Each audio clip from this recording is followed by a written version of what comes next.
So I rambled quite a bit about Discoverlands Unknown, but the limelight's on you. What have you been playing aside from making babies? No. That was like 9 months ago, by the way. It takes 9 months. Okay, I'm gonna tell you how this works. When a man loves a woman. No, I was kidding. Okay. No, okay. I don't need to have that conversation.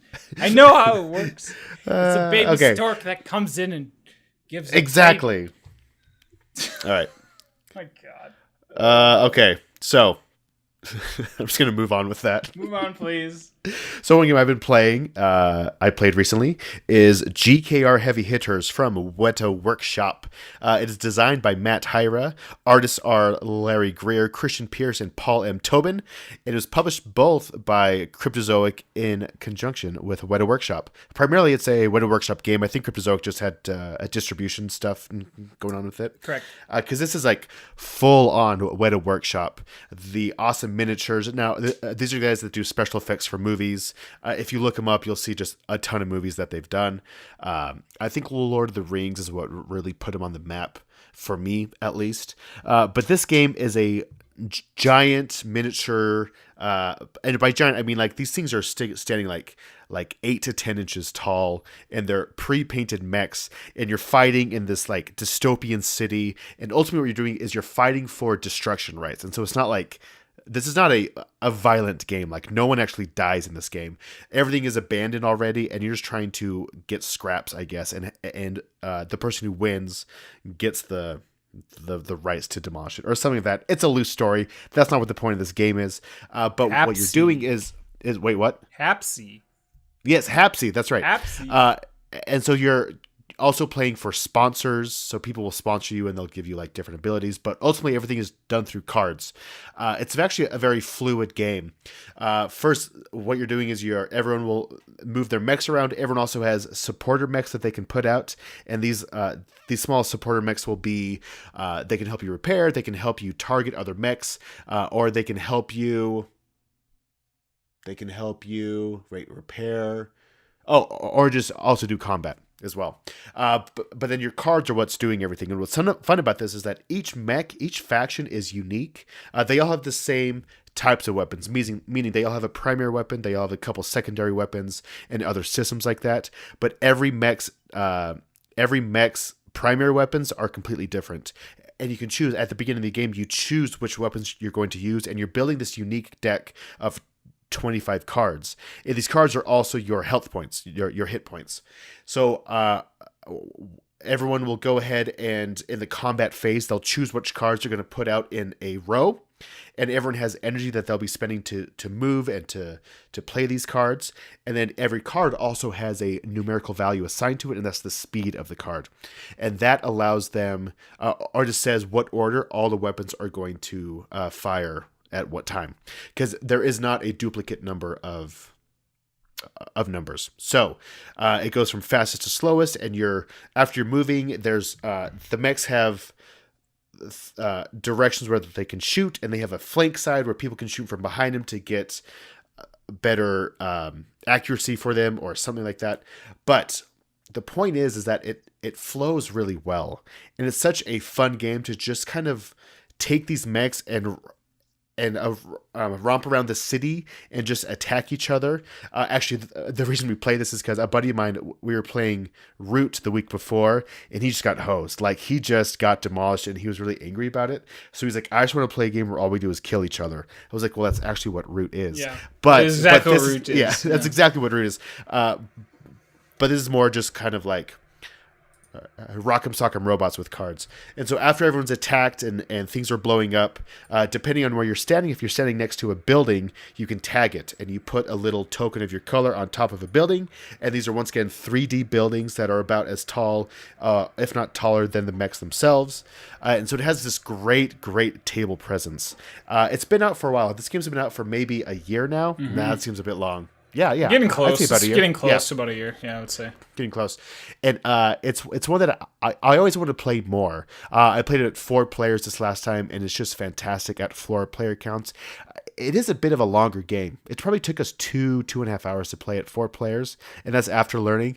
but everything moves so smoothly that there's not a lot of downtime. It's pretty quick paced. So even though it is a longer game, it's an action packed longer game.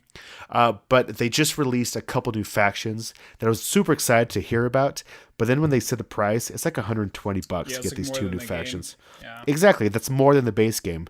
Now, I don't think it's more than the retail of the base game. I got this off Kickstarter 18 months ago, I think is when I backed it. And so that's kind of a hard pill to swallow, to the point where I don't think I'm going to pick up those next two. No. But they do look super, super cool. Now, you have played this game, and it's potentially possible to play with more than 4 players, right? Yeah, it is. But hang on. Back on up here, sir, because I think you forgot one of the best parts about Giant Killer Robots. Is it the sound effects? Yes, it's the sound effects. Oh, the sound effects. The sound effects. But there is no sound effects on the models, but you make your own sound effects.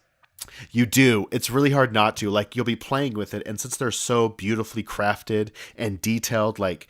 Oh, and also every card has a sound effect on it. Like, yes, it has the sound effect. Batman-esque, like thwomp and... Yeah. Yeah, it has the onomatopoeia? Yes. Is that the word? I think so. Yes, it has that. Yeah. Mm-hmm. The word says what it sounds like, anyway, or spells what it sounds. And so you're definitely making those sounds when you shoot those weapons. Like, it's hard not to. And you're like stomping around with these mechs. So you're definitely making sound effects as adults shooting each other with these mechs. Yep. Oh, it's so good. Yeah, going back though, yes, it is possible to play this more than 4 players. I played a 6-player game, a 3v3 game, back 6-8 months ago, I think. Yeah. And it works. I wasn't so each turn kind of flows, but there was this point in that game that kind of halts. And that's when everybody starts shooting their weapons. Yeah. And everybody has these little drones or these little tiny robots that kind of poop out of the other bigger robot that you can place in the initiative order. And I swear, like, in order to resolve an attack round, literally took 15 minutes. Oh my gosh, that's so crazy. Long. Yeah. But yeah, the game looks awesome. It's really cool. I ended up getting the Kickstarter version.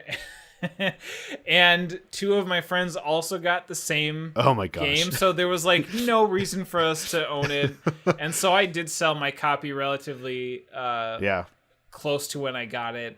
And the game is cool. I like it. Extremely thematic. Like I said, there's no denying how great that mech presence is and how well the models are built. And I think for a 2 to 3 player game, the game, again, as you said, does flow nicely. Yeah, and it really does. It really does stink that they do have to mark up the price of the factions in order to add more unique, cool mechs to it. That's a shame. I know. And I mean, I think if I played it a lot more, it would be worth it, but it's not a game that I play a ton. It's a game that I like to bring out because it's pretty easy to teach, and it's pretty easy to just start playing, and people are excited to get into it. But it's not one that I can probably play over and over again, right? I definitely think it was worth the price that I got it through Kickstarter, which is probably like $100. I also wish I got the dice in the can, the Hapsy can. Hapsy's one of the sponsors, and I think that's kind of cool. But at the same time, I don't play it enough to really warrant that. It does look fun. You know that Hapsy isn't real, right? Wait, what? No, just kidding. So I did take a look at the can and the dice. The dice, there can be really cool dice, and then there can be some kind of like cheesy dice. And I really feel like it falls into the cheesy side. Like they don't look like cool. It's such a minor nitpick though. They're just freaking dice. They're just dice. That's true. You know, There's it's like they do the thing. But if you were to look at them in a component thing, I was like, oh, come on, guys. You could have maybe done a little something better with the dice. Yeah. But overall, though, awesome game. Super happy with it. It's one that I'd probably want to play every once in a while. Yeah. I know everyone I played it with enjoyed it. They all had a great time, and a couple were there that had played it previously with me, and they liked it the second time, so it's not getting old after just a few plays, which is really nice. So I do recommend, if you have a chance to play it, definitely play it. If you're interested in buying it, at the price it is, I think it's like 160 MSRP or something like that. I don't remember off the top of my head. Yeah, it's up there. Or 150 maybe. It's definitely try before you buy. Yeah, absolutely. Man, that's really the retail markup on. I guess that's so 120. I guess doesn't surprise me as much, but for the price we paid of 100, it's really hard to pay 120. But now that MSRP is 150, 160, and then okay, I can kind of see that now. Ouch. Yeah, that is. Yeah, you'll have to be really committed if you really want to get it. Yeah, for sure. That